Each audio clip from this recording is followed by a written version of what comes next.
Facebook Live now. Ian Trottier here with Discussion of Truth for Pure Social TV and Citizen Media News, ladies and gentlemen. Look, you right now are watching this and listening to this on a platform that is representing your freedom of speech. However, that is under attack at an unprecedented level. And sitting to my right now is the most important man in the world, in the country, that's leading the fight to maintain your freedoms. Mr. Jason Fick, how are you, sir? I'm good, Ian. How are you, sir? I'm good. I'm very good. We're coming from Doral in Miami, Florida. The weather is great, and there's a lot of great patriotic work being done here this weekend. This is my second visit to AmpFest. Jason will be speaking at the event here in a couple of hours. Let's ask Jason to identify himself, and Jason, take a minute. Who are you, sir? Well, first off, you made me blush. Most important man in the world. Well, let's put it this way. So who am I? I am somebody that most people don't know. The reason being is because the companies that we're doing all these videos and so forth on, they are my opposition. In fact, actually, I sued Facebook in 2018, and we allege anti-competitive behavior. And the Ninth Circuit Court and the District Court both dismissed it, and they said, well, you can't treat them as a publisher, and there's no measure of motive in 230C1, which we won't get into all that, but effectively they said, well, you're dismissed. Then we went to the Supreme Court, and we appealed to the Supreme Court, and we said, you need to hear this. This is a problem. And the Supreme Court let us down. They denied our cert and didn't hear it. This Section 230 problem could have been resolved in like January, February of this year, but they didn't do it. Well, we weren't done.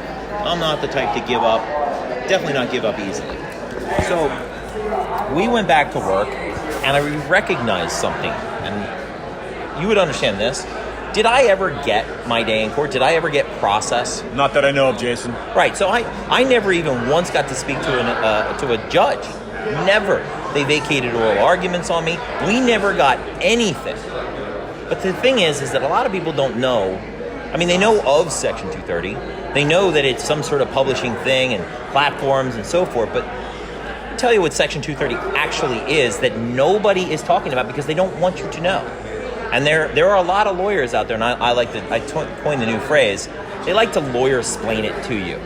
How that somehow Section 230 is a protection for the First Amendment, which is ludicrous. The First Amendment is actually ensured by the Constitution.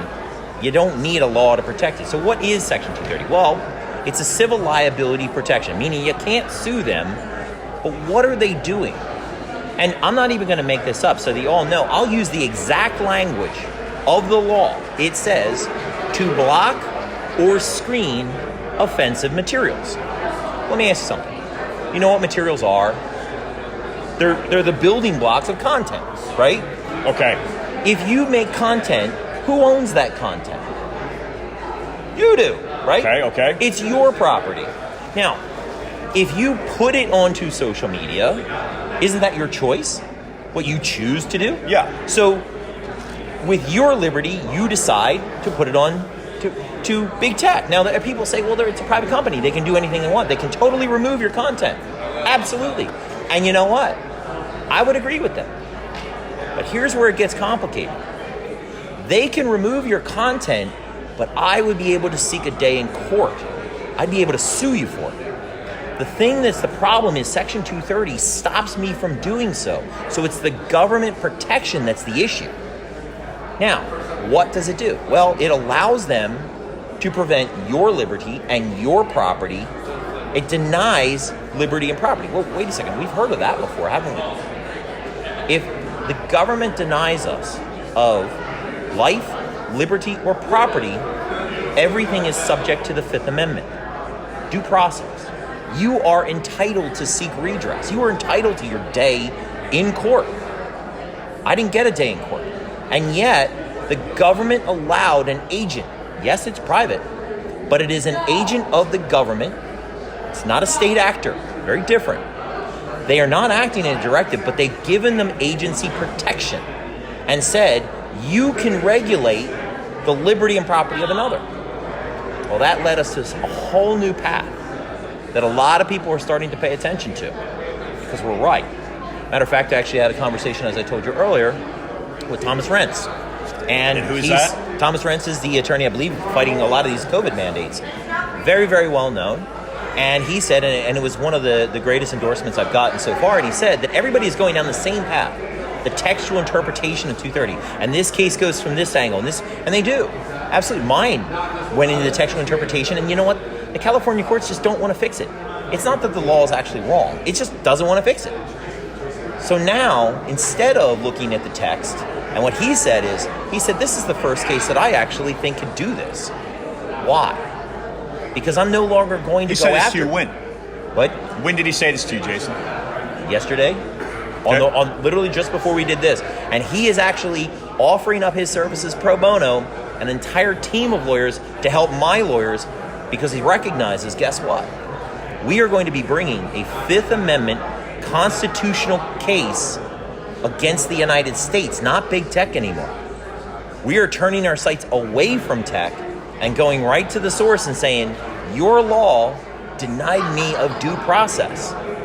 I am the one that has the standing because I've been to the courts. I got denied any day in court when they were granted this protection to restrict my liberty, my property, and I can't do anything about it. That's not how the law works. There's something called the non-delegation doctrine of the Constitution. What that says is the government can't delegate that power to a private entity.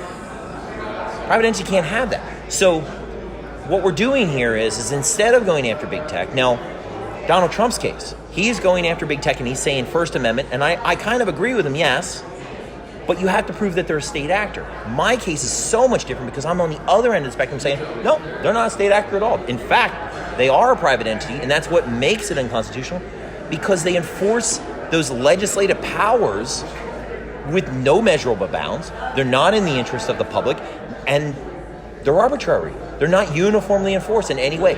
And you cannot grant that protection to any entity. So that is what we're going to be doing, is we're going to be suing the United States of America under the Fifth Amendment, relying on the non-delegation, and also void for vagueness for the lawyers that are out there, but I'm not going to go into the technicalities of that one. But that's where we're headed, and that's what we're here to talk about. And in fact, this is a really interesting one. This is going to kind of put somebody on the spot, but a lot of people that we've even spoken to here at AMP, we've talked to them and they've said, we really need to get you in a meeting. Listen to this. Do you know who the first two people, and I know you know this already, but for our audience, right? Okay. Who are the first two people that I have to notify when I bring the case? Because guess what? I'm not bringing the case in California anymore. And they can't drag it to California because big tech's not involved. The case is coming out of the Southern District of Florida, and it's going to stay here. This is a federal issue here. This is a federal issue, and I was a state resident. I can bring this claim here. Do you know the first two people I have to notify are? Who? Governor and the AG of Florida.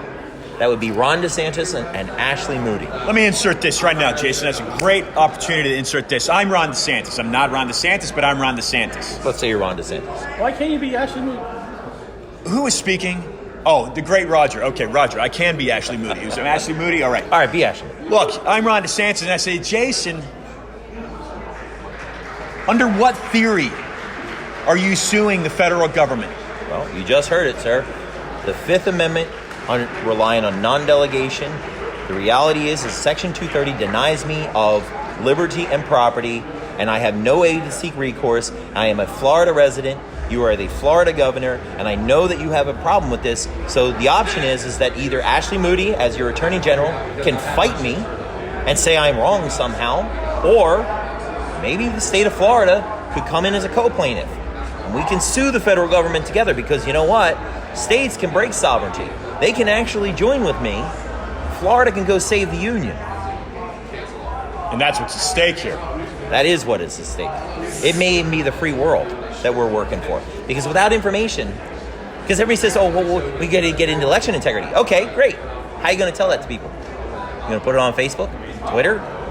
The reality is if you control information, you control everything. That's a problem. We've got to solve that problem.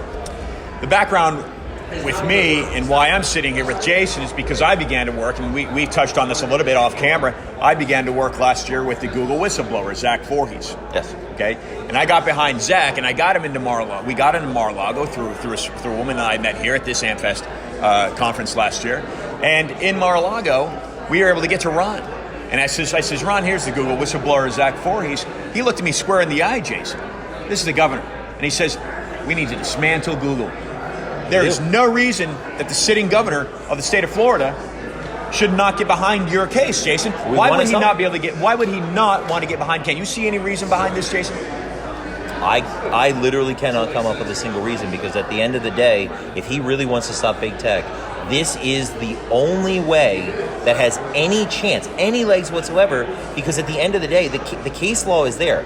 And for those, and if Ron DeSantis' office or Ashley Moody's office is paying attention to this, look into Carter versus Carter Coal Mining, 1936 Bituminous Coal Mining Act. The precedent is still there. It has not been struck down. In fact, it actually held in Skinner Railroad versus the DOT most recently in 2013.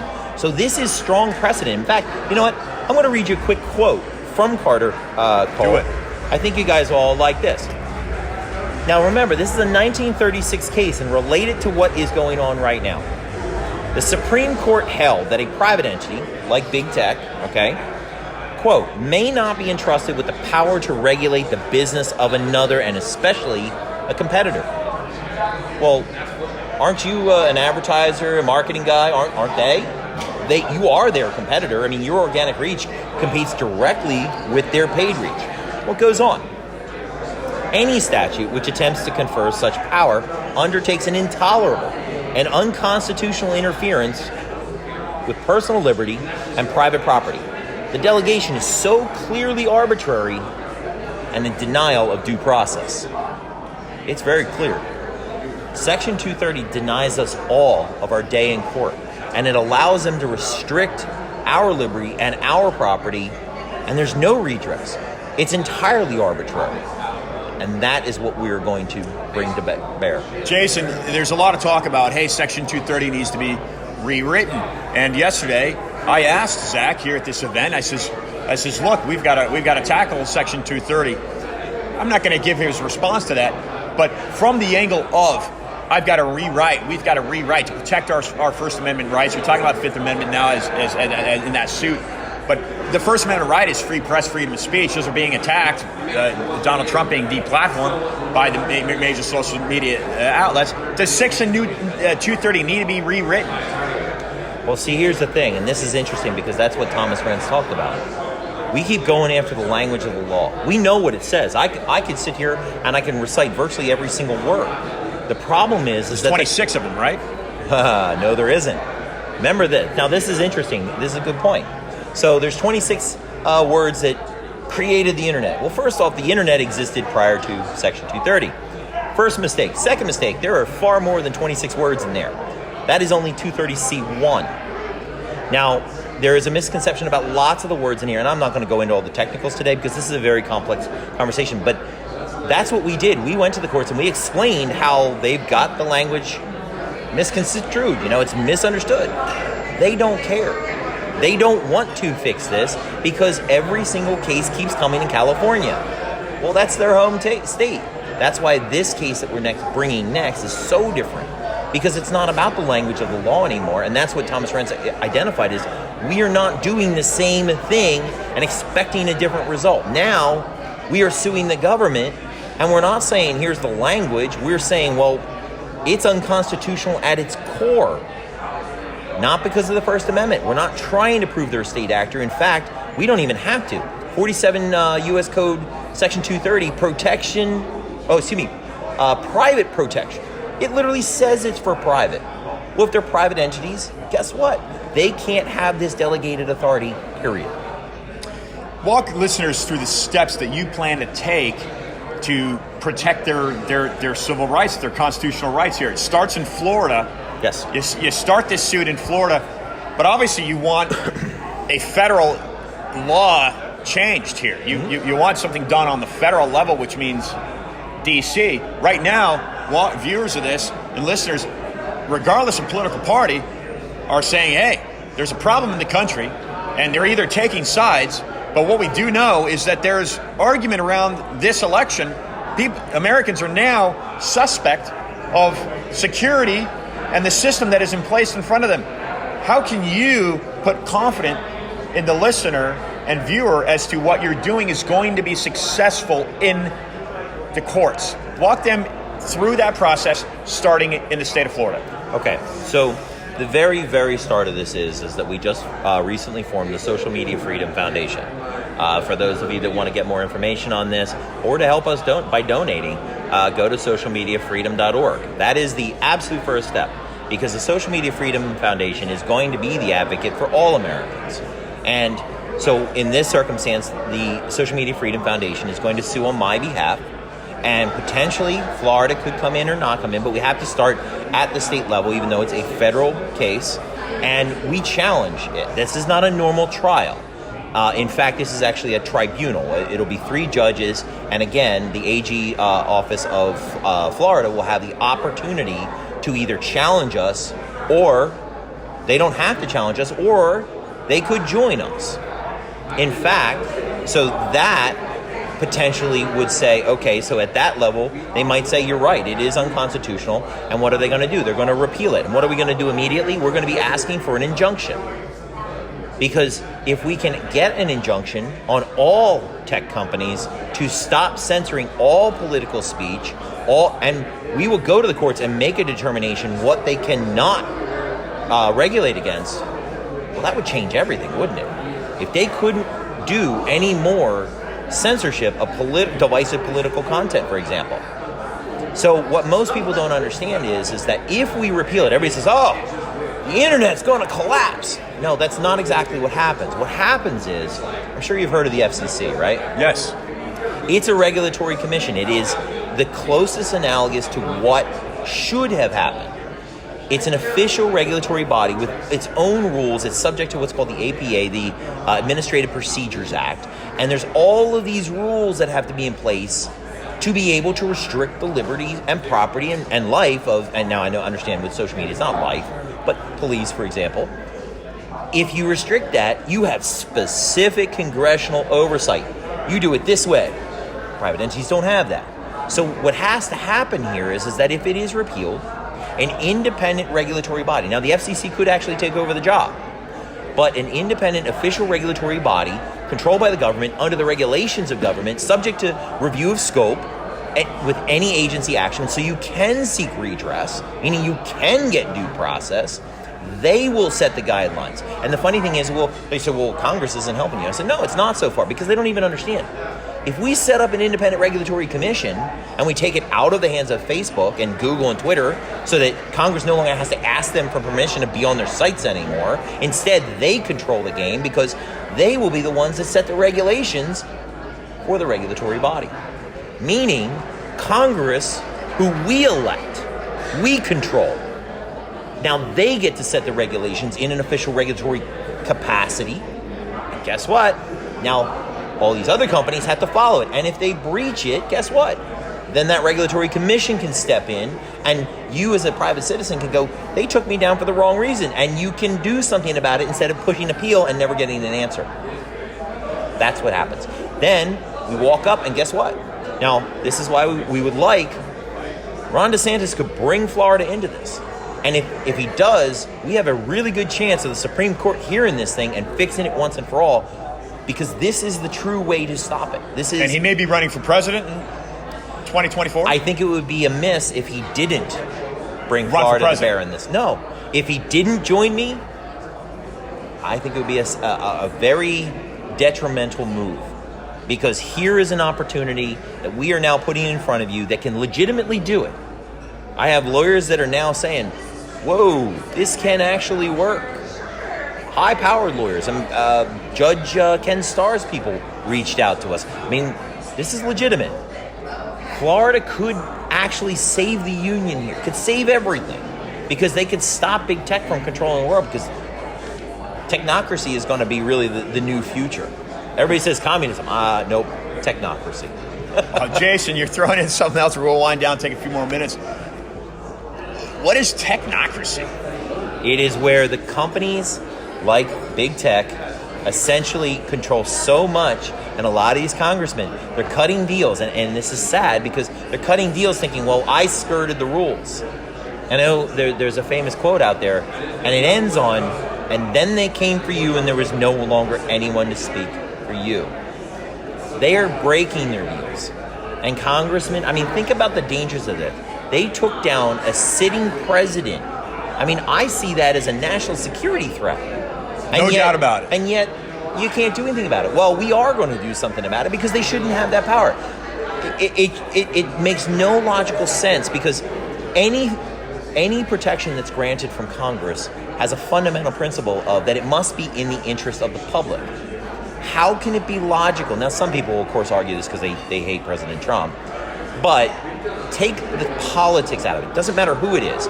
To be able to restrict a president who is inherently elected by the interest of the public, how can it be in the interest of the public to remove him?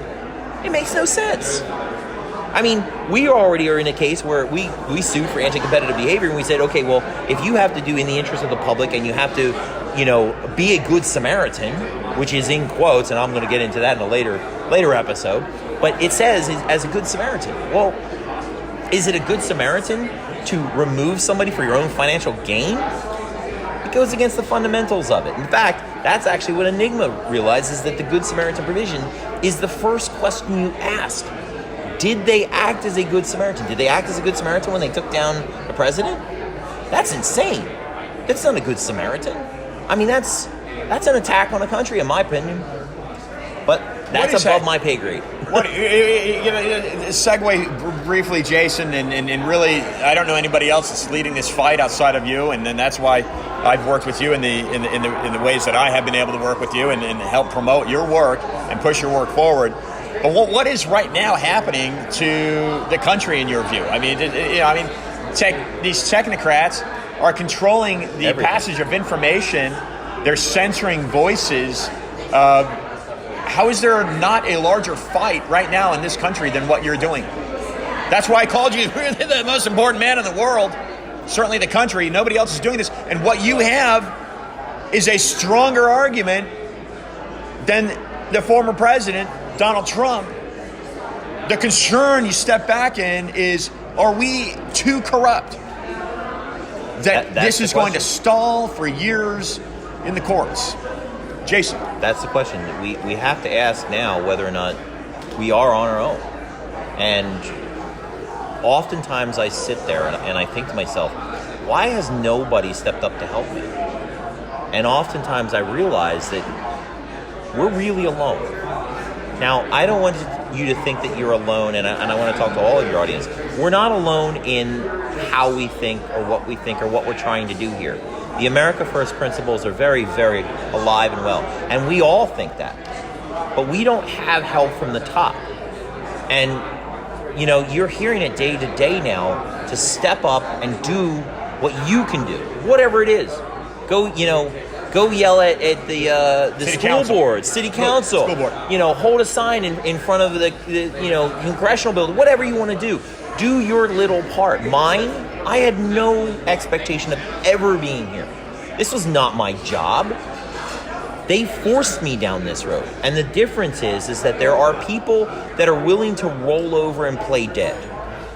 I am not that guy. The harder you beat on me, the harder I get and the harder I fight back. And I'll be damned if these companies are going to wipe my company out under false pretense. An entire court system throws me out because they don't even listen to our argument. Well, now I'm going after the government itself. And I'm saying, what's the deal here? Is it constitutional or is it not? Because they need to address it. So I say to everybody, just like me, don't back down, step up. Obviously, no violence. We're not asking people to fight back and bring an insurrection. That was a joke. We are looking at it from the standpoint of just simply say, no, I'm not going to do this. I'm not accepting what you're saying. I'm not just going to be controlled. I'm not going to have my liberty, my property, or my life restricted by anybody. We control the game, not the government. We are the people. That's where I stand now. All right, let's. Hey, Ian, I got a Yes, question. Roger. You keep talking about technocracies. I don't know if you know the answer to this question, but out of these tech companies, how many of them, I know at least 2 or 3 of them, have larger revenues than GDPs of entire countries? Yes. Do you know how many, or can you expand upon that? Well, the reality is that they are, truthfully, I mean, it was something that I warned people of years ago, and I said that they have more power than government now. They control more people than government. And that's why I said to Congress, why is Congress not getting behind me? Because Congress is going to be asking them, not the other way around. And here is an opportunity to wipe the slate clean of all of their power and give it back to Congress, and Congress listens to us, so to speak. But we believe that we're going to be able to get that back under control. Because it's almost like, for me, when I sit back and I look, some of these businesses have almost transitioned from a business entity to actually being alive. And I know that sounds weird, but there's life there because this life influences the world. Yes. If that makes sense. I don't know. They've effectively become their own governments. They are almost like, because everybody says there's a fourth arm of government. These are like the 5th, 6th, 7th, and 8th, all simultaneously. They have a lot of power. I mean, reality is that they made a mistake with me. They should have gotten rid of me a long time ago, settled me out, but no, they didn't. And they just said, nope, we're not going to listen to anything. Well, I keep fighting, and now we figured out the solution. You have right now an issue with the Great Reset, and I want to get your perspective on this, Jason. What we're tackling here are freedom of press and freedom of speech issues. That's aside. However, for viewers, they're sitting back and they're possibly thinking, wait a second, we got COVID-19 here. Is that being used to pass a further agenda in the digitized currency? In your view, in your understanding, Jason, is there a thread? Is there a thread behind the banking system, what Klaus Schwab is saying out of the central bank in Switzerland, the Great Reset, and what you're doing in regards? So another way of looking at this is this: what Roger just posed. Is this more of a banking issue than it is?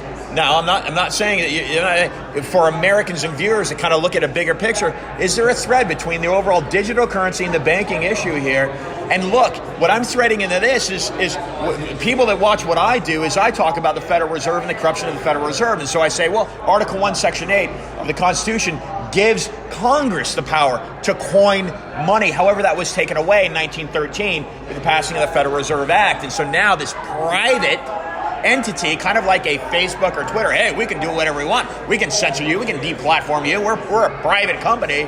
But yet you're threading an FCC argument and regulatory freedom of speech items that support the Constitution. So now, under this system of the Federal Reserve Act 1913, we have a private organization that is basically governing the governance of the United States. Are there any threads here in your view, Jason, just on a broader spectrum?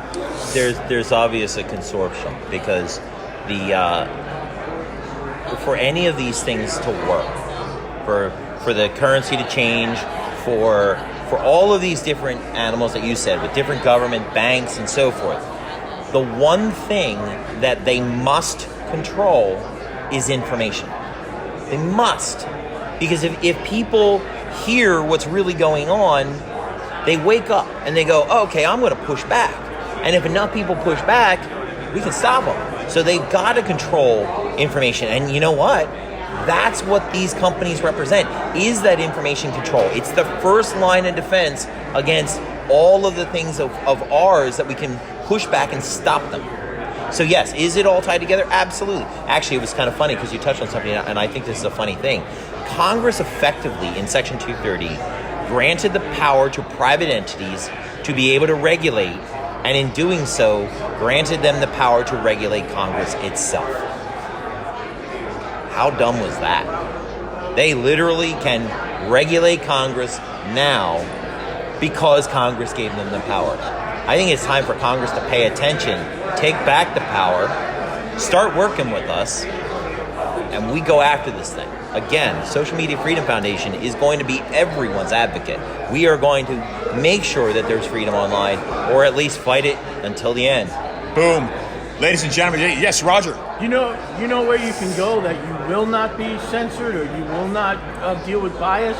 You can go to puresocialnetwork.com. Boom, a totally That's it. secure server. Totally secure server, right, Doug? Yeah, I'm actually recommending that anybody, and just like Pure Social, everybody needs to get away from these companies. We need to be on other sources. And it's important even to you guys, because if they can regulate other businesses and they can take you out of the app stores like they did Parler, well, that's the whole point. You can't regulate another business because you dominate everything. They are not necessarily a monopoly by definition, but they control it like a monopoly because you have to be on their platform to even have your platform. And that's where it gets complicated. And you know what? I want to see more people move to other sites. Go anywhere. Pure Social is a really good one, you know? Matter of fact, even check out socialmediafreedom.org until it gets shut down. We'll see how that goes. But yes, thank you. And I thank Pure Social. I mean, good luck with this. What was, go through some of the posts that you got deplatformed over. Like, for example, Citizen Media, we got shut down for a couple of days because we posted on December 16th. And God forbid my social studies teacher from 7th grade is kicking himself in the butt because I would never learn this in 7th grade. But now I know that December 16th is the day that the Boston Tea Party occurred because I posted something on Citizen Media celebrating the Boston Tea Party and what it meant to the history of our country. And we got banned because that was promoting violence. Well, honestly, I've been banned for things that I didn't even do. I've gotten bans for literally nothing. They hit me. There's no content identified. There's no reason. I don't get reasons. In fact, I actually had 6 pages shut down overnight with 14 million fans for no reason at all. They never gave me a reason. But I think my best that I was identifiable, meaning they actually showed me the post. I got one. I love this one. It was a screenshot from Disney.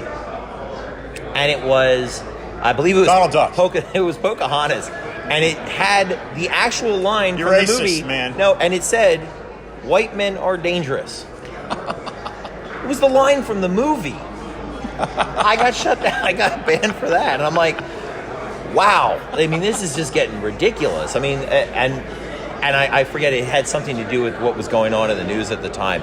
But it's just, that's the kind of ridiculousness that it's going on right now. And again, it's funny because you're all talking about arbitrary enforcement, right? You don't know what is, what isn't, right? The rules don't even cover that. Well, that's the thing, is when the government grants the power to restrict your liberty and property, the rules can't be arbitrary. Did you hear the end of the quote?